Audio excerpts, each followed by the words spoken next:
When centering larger pieces of clay, you want to go ahead and use a lot of force.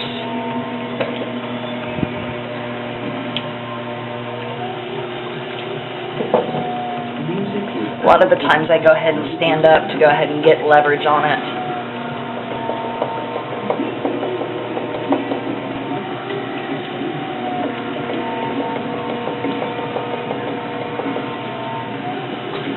Now when you're throwing a bowl, you want to go ahead and make sure that your base, whatever size the base is that you center, is the size of base that you want for the bowl that you're making. Clay, go ahead and put my thumbs on the clay and put the center on the center and put a hole. I can't talk today. Put a hole in the clay.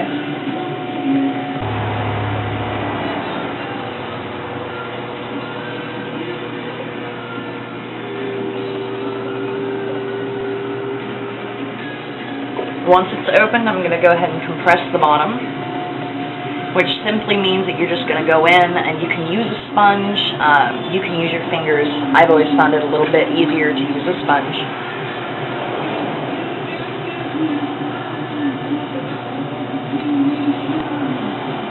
And this also helps you make the bottom flat as well, because right now I'm getting a good sense as to how flat the bottom is going to be and how big I want it.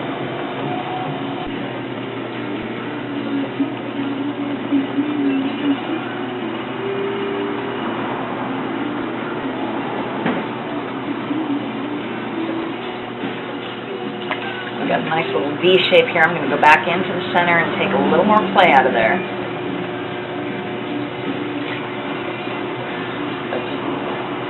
Try not to hit the rim of the piece.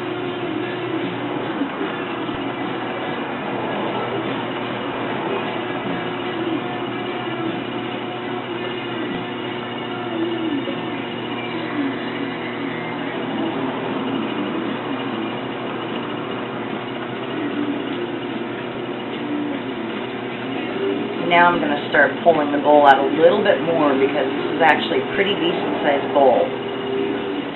So I want the walls to be a little bit larger. Got a lot of clay down here at the base. So I'm going to go ahead and work on that.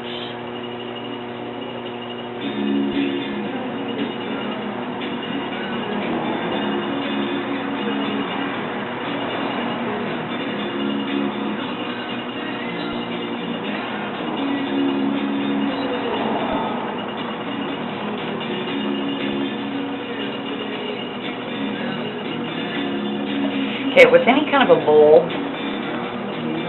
or platter that has a ledge like this where it comes out, you want to leave a little bit more clay down here, because all this weight is leaning on this clay, and if it's too thin, it'll go ahead and fold right on over.